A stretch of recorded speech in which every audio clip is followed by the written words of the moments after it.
I put an ox in my mind and I put a moron. Moron is a stupid person in my mind together.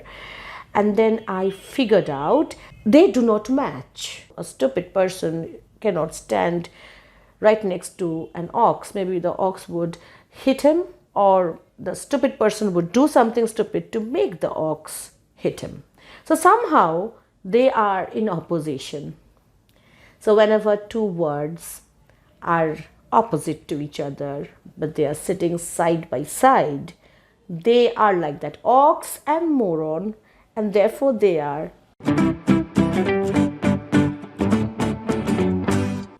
Hello and welcome back to NibblePop. We are doing this series on figures of speech, which you also know as rhetoric. And today we have reached the fourth lesson, which will be on different kinds of tropes. We have already covered 3 lessons in which we have dealt with 12 figures of speech, essentially dealing with the idea of schemes.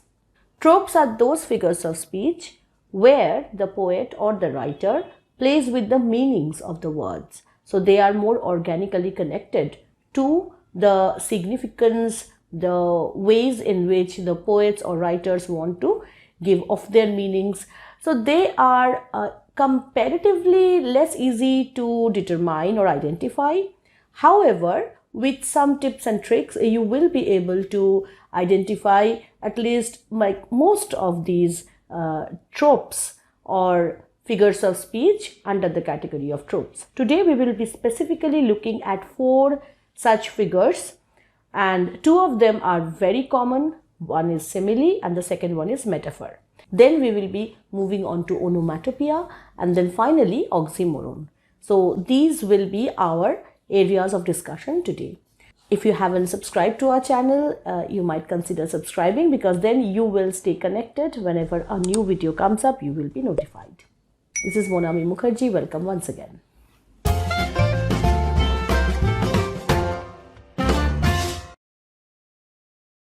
Identifying a simile is as easy as finding a horse in a crowd of lambs. Okay, so if you have understood the joke here, you already know what a simile is. As the word clearly makes us feel, it is about similarity or establishing a kind of relationship. Whenever something is compared to another thing, very openly, explicitly, where you can actually understand what characteristic or what feature of one thing is related to the characteristics or feature of another thing, then it's called a simile. I'm giving you some very basic examples first. If I say she's as beautiful as the rose, or if I say she's as fair as the lily, or he's as brave as the lion, then what I'm doing is I am not just comparing 2 things or a person with another thing, but I'm also talking about the special feature which makes this connection possible. For example, when I'm comparing a girl with a rose, I'm not just saying that she has all the qualities of rose in her. I'm just saying that she's as beautiful as the rose.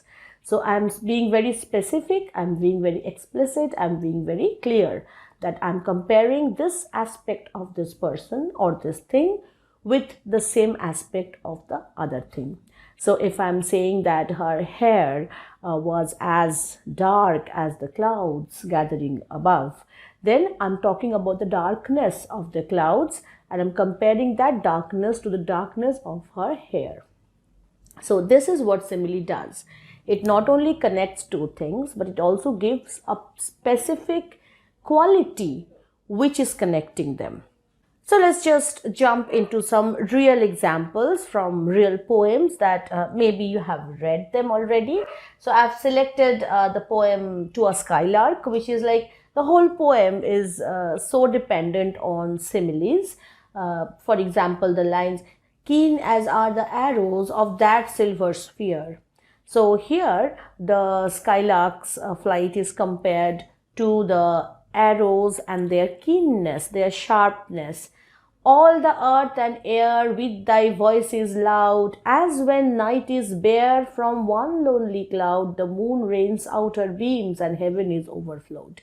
So here the voice and the clarity of her voice, or the skylark's voice, is compared to the moonbeam which comes out, okay, when there is one lonely cloud and that cloud kind of moves away from the moon. So it's a very specific comparison.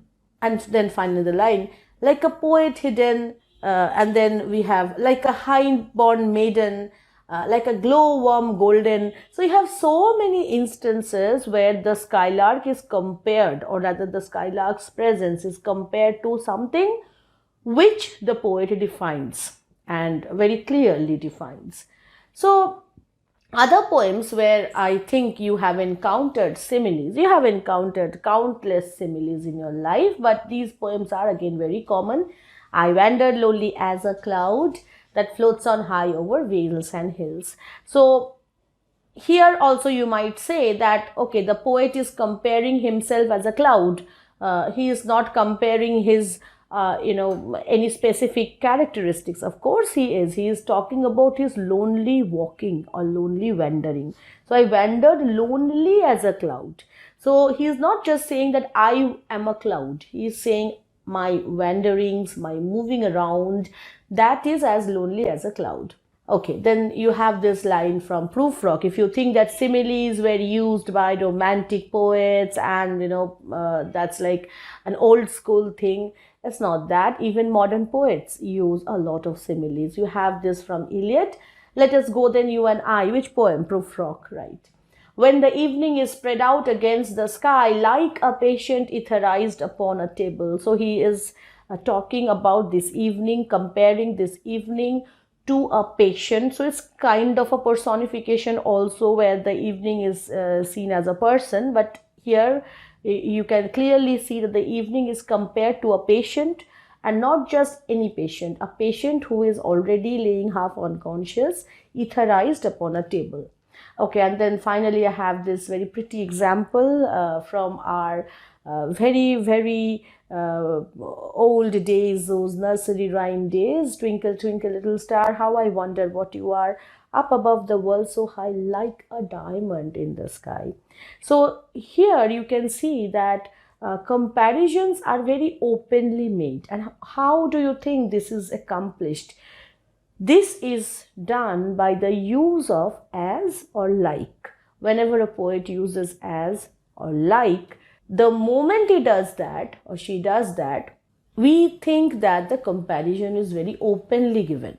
But then, yes, the word like and the word as, they might also be used in other contexts. Suppose I say, I like him. Or if I say, this sum is as difficult as it gets. So it's not enough that the words as or like, they are used. They have to be used to compare something to something, and in a very open way. Okay, but as, like, these words help us to turn our focus to a particular line so that we can judge whether there is a comparison or not. So this is all about simile. A class above simile is a metaphor where it's more difficult to identify it. It's easy to define it. Okay, a comparison which is not explicit is a metaphor, which means a comparison where you are not using as or like is a metaphor. This is a very in a common way to say it. But it's difficult in exam situation to identify a metaphor. Look at these two lines. She was as beautiful as a rose. And then in the next line I'm saying, she was a rose. Now in both cases, there is a clear comparison made between this person and rose. But in the first case, we are sure that which aspect of rose is compared to which aspect of this girl, that is beauty, beautiful as the rose. But in the second sentence, we do not know if any one aspect is compared. Is she compared on the basis of beauty, good smell, thorns, softness, the color of the petals? Is she very red? Okay. So the comparison is not giving an explicit connection. We're not clear what aspect of the rose is there in her. So there is no as or like used here. This is a metaphor. All right. So metaphor gives you a more intimate connection, more complete connection. Okay. And it's not a specific thing in one thing, or the total thing is compared to the total thing. That is a metaphor. If you are talking about a definition, you can say that it's implicit comparison without the express use of like or as. And the examples which you regularly come across are, time is money. See, time is one thing, money is something else. So these two things are essentially different, but they're compared. Time is compared to money, but we're not saying time is like money. We are saying time is money. All right. Okay, this is a line from Shakespeare's Seven Ages of Man. All the world's a stage. And that poem is an extended metaphor, you can say. He has established a metaphor in the very beginning of the poem that all the world's a stage. And then he is defining different stages as if actors come and play their part. Okay, so the whole poem becomes a justification of that first statement, which is a metaphor. Again, another very famous line, that's from Twelfth Night. If music be the food of love, play on. And who is the speaker? Okay, write that down in the comment section, because I'm sure most of you have already read the play. If music be the food of love, play on. Here, there is no as or like, but music is compared to food, nutrition of love. So this comparison is made, and it's implicit, it's very holistic, it's complete, all right? And therefore, you often find that in a metaphor, there is a continuity. It doesn't stop there. The poet or the writer goes on writing one or two more lines, trying to explain or expand the metaphor. For example, in this music be the food of love, this line, later on it is said that, you feed on it, and then at one point you get, you reach satiety, and then you don't like it anymore. So this whole metaphor is continued. So metaphor has a tendency to continue, all right, whereas simile stops then and there. Other than epic similes, which we have dealt with in Paradise Lost, and trust me, epic similes won't be coming in your exams unless and until it's a passage from Paradise Lost, and if you're so lucky that you identify it as something you've already done in your semester third. All right, another very famous line is, she has been living in a bubble. Bubble means something where you are in a dream world and you have this idealized idea about the world, but it's not specifically stated what kind of bubble. So it gives the readers ample scope of imagination to think about that metaphor, to deduce in their own ways which qualities of the bubble might fit her or might fit the situation. Okay, so metaphors are, you can say, more subtle similes, which is not very obvious, not on your face, and most often we think that it's not a metaphor, and then we realize it is a metaphor. All right. Okay, let me give you a real example from a very good poem. I know most of you have idea which poem this is. This is by Keats, Ode on a Grecian Urn. Thou still unravished bride of quietness, thou foster child of silence and slow time, sylvan historian. So in this opening part, or in these three lines, what Keats is doing, he is comparing the Grecian urn to a bride who is not ravished yet. So here there is an element of comparison, but it's very subtle, and this is a metaphor. Again, a very famous line from Shakespeare's Sonnet 116. Love is not love which alters when it alteration finds, or bends with the remover to remove.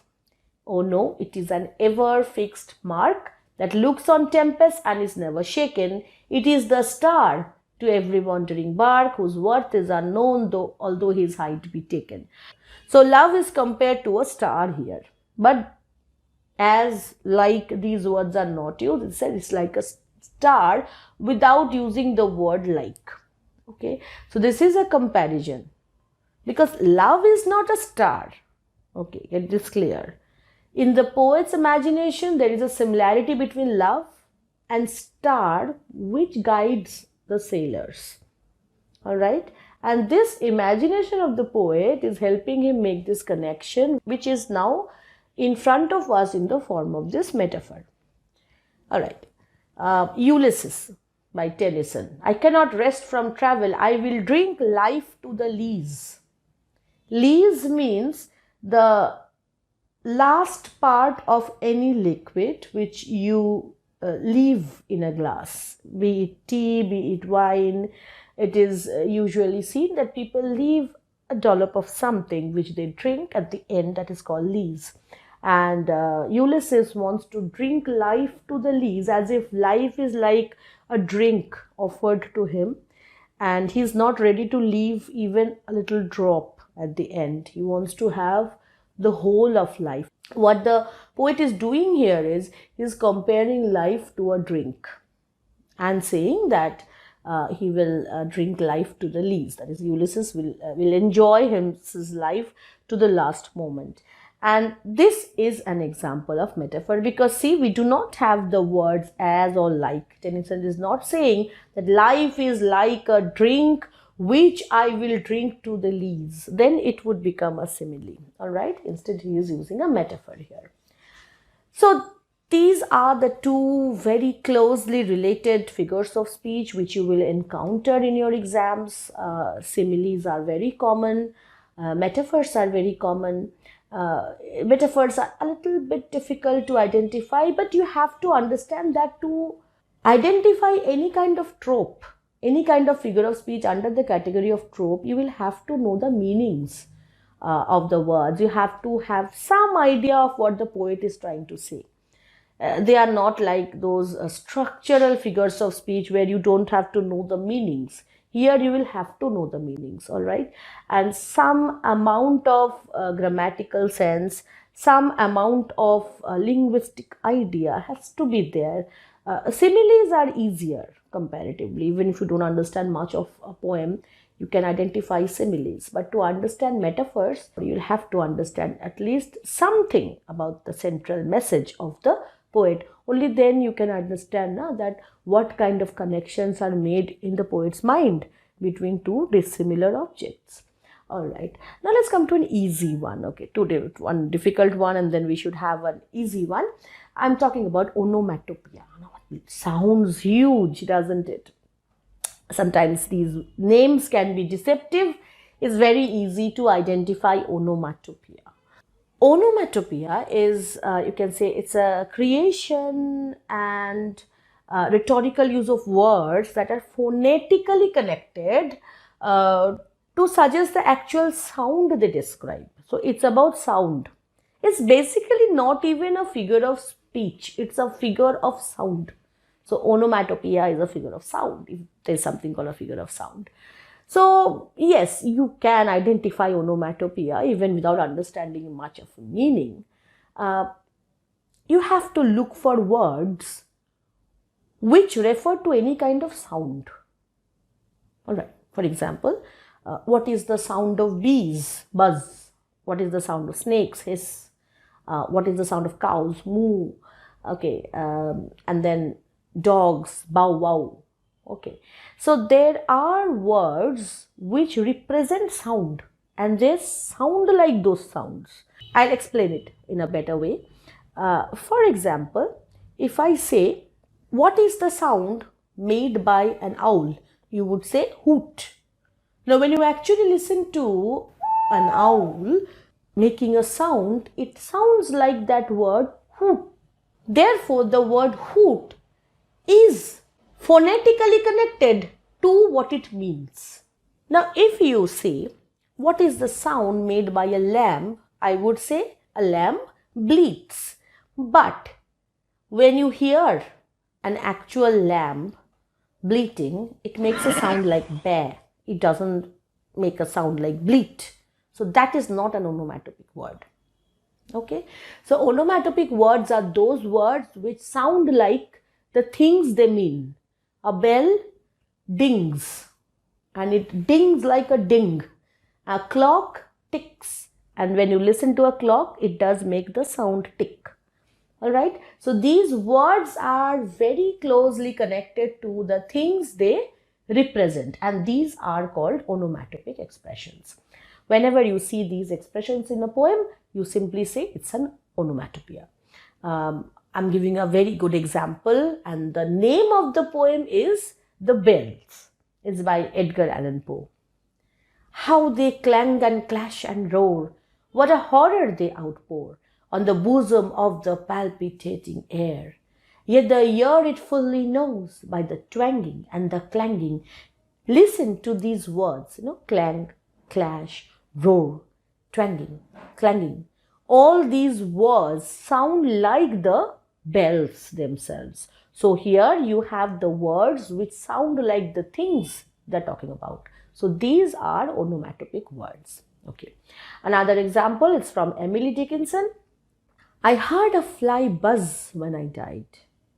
The stillness in the room was like the stillness in the air between the heaves of storm. This is a very beautiful poem by Dickinson. And there, staring at your face, you have buzz. And the word buzz, it is very similar to the sound that flies make. And this is an onomatopoeia. Can you look at another figure of speech here? Look at the third line. It was like the stillness in the air. So stillness in the room is compared to stillness in the air between storms. So this is an instance of a simile. So while doing one figure of speech, don't forget the previous ones. Okay. So I have just given you a list of words here, very tentative. Like there are so many onomatopic words which do not belong to this list, but these will give you a basic idea. Words like roar, buzz, chirp. Chirp is the sound of birds. Clang, when those musical instruments are banged together, it's called a clang. Thud. Suppose a book, okay, it falls with a thud. Then that word thud is very similar to the actual sound that is made by the book. So it is an onomatopic word. Swoosh. The car went past me with a swoosh. Okay, or the wave swooshed past me. So those are onomatopic words. Ring, ding, cluck, click, tick. I've talked about these.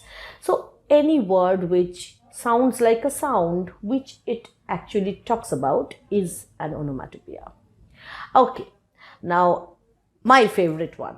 Okay, I loved this one figure of speech, and in my college days I could always identify this one, and I somehow in a very strange way had this ingrained in my memory, so that I never forgot what it means.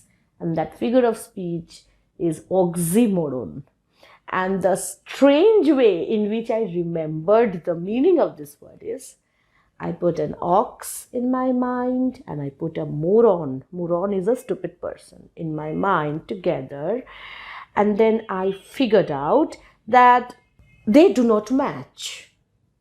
I don't know what the logic is, but I somehow figured out that a stupid person cannot stand right next to an ox. Maybe the ox would hit him, or the stupid person would do something stupid to make the ox hit him. So somehow they are in opposition. So whenever two words are opposite to each other, but they are sitting side by side, they are like that, ox and moron, and therefore they are like an instance of oxymoron. This was my college day logic. It has no logic at all, but if it helps you remember it, go for it. Anyway, the real definition is when two words side by side are placed, which are opposite to each other, but essentially give out a higher truth, that is called an oxymoron. Okay, you remember that beautiful phrase which Milton used to describe hell? Darkness visible. Darkness is something which makes you blind. We cannot see things, but he's saying hell is like darkness visible. To emphasize the visibility of darkness in hell, that you can see darkness, it is so solid. And this is the beauty of oxymoron, that apparently it might sound impossible. How can darkness be visible? But when you think about it, it gives you a deeper truth. All right, so that's an instance of oxymoron. Okay, let me give you some more examples, very common ones. Okay, oxymoron is very commonly used by poets. In the poem "The World Is Too Much With Us," we have this line: "We have given our hearts away, a sordid boon." Sordid means something which is dull, which is cursed, and we hate it. And then you have the word boon. Boon means a wish fulfillment. Okay, so here you're putting the two words which do not go together, and you're putting them together to talk about something higher, something deeper. All right, the poem "The Send Off." Okay, here you have these lines. "Down the close darkening lanes they sang their way to the siding shed and lined the train with faces grimly gay." Now that's an alliteration. And when you look at the two words, grimly gay, grim means something which is very morose and sad and serious, and gay is very happy and with a lot of fun and enjoyment. When you put these two words together, they're like putting an ox with a moron, and it becomes an oxymoron. Again, in Romeo and Juliet is so full of figures of speech. All right, these lines. "Yet, tell me not, for I have heard it all. Here is much to do with hate, but more with love. Why then, O brawling love, O loving hate?" Brawling love. Now, brawl means fight. Usually, love doesn't go with fight. And then loving hate. Exact opposites, love and hatred. They're opposing words, they're antonyms, but is putting these words together to create a deeper meaning here. And then finally, Tennyson's "Idylls of the King." I love this one. "His honor rooted in dishonor stood, and fate unfaithful kept him falsely true." So you have three instances. In the first instance, yes, they are not exactly together. Honor and dishonor, they are separated by two words, but very close. Personally, I would feel that it is better to identify those which are actually together, such as faith unfaithful, falsely true. So when two words are opposite to each other and they are put together, they are instances of oxymoron. All right, so let's have a revision work just like the other lessons. I'm giving you a poem in front of you, a very short poetic passage. Again, I wrote it because I wanted you to see all the four ones which we have done today. I want you to pause the video and then identify the four figures of speech. And if you want, you can identify figures of speech discussed in previous lessons under the category of schemes. But first identify the ones which we have discussed today. All right. So after you complete your work, you restart the video. Okay, fine. So we are done here. Let me give you the answers now. First line. "She was a fearful bird." Okay. Of course, I am comparing this woman or girl to a fearful bird. But there is no as or like. So we do not know what aspect is discussed here. So it's a more complete comparison. So this is a case of metaphor. "Chained in a darkened cage, when she wished to flee, like the west wind free." See, her desire to fly, to go away, is compared to the flight of the west wind. So the flight of the bird compared to the flight of the wind. So this is a very clear connection made with the use of like. She chirped in her waking dream. Chirped. This word actually sounds like the chirping of the birds, and therefore this is an onomatopoeia. And the final phrase, waking dream. When you dream, you are not waking, or you are not in a waken up state. And when you have woken up, you're not dreaming. But when I'm saying a waking dream, it gives a higher truth, a deeper truth. And it is an instance of oxymoron. All right. So these are the 4 figures of speech which you can find in this passage. And just giving you a few more examples from our previous lessons. You have alliteration when you see these words when and wished. Okay, west wind, alliteration of W. So you can see that it doesn't matter how short a passage is. If poets want, they can fit in so many figures of speech even within a very short span. All right. So do not be deceived by the size of the poetic passage which is given in your exam, because it might happen that one single line contains more than 3 or 4 figures. Okay, so you have to be very patient. You have to remember all the figures of speech which you already know about. The problem comes where you get so overwhelmed by the passage, you do not think in a methodical way. You always think about locating, let me locate a simile first, let me locate an alliteration. No, don't go like that. You first read the whole poem that is given to you, try to understand its meaning. Structural figures of speech will always be there to help you out. First, go for the functional ones. Go for the tropes first. They impress the examiners. Okay, identifying a metaphor has a far more impressive effect on the examiner than identifying an alliteration. Okay, although both will give you marks, but try to locate as many tropes as you can. All right. Okay, so today we have done these 4. Next class we will be taking up 4 more figures of speech under the category of tropes. They are very interesting. Hyperlage, personification, metonymy, synecdoche. The next video will be coming up very soon, right after this one. So don't go anywhere and stay subscribed so that you don't miss my next video. Yes, I know Diwali is coming, and I will try to cover as much as possible of rhetorics so that by the time your Diwali vacation is over, you are very much prepared to face your exams. Thank you for being with us. This is Monami Mukherjee signing off. Till our next video, stay happy, stay subscribed. Bye-bye.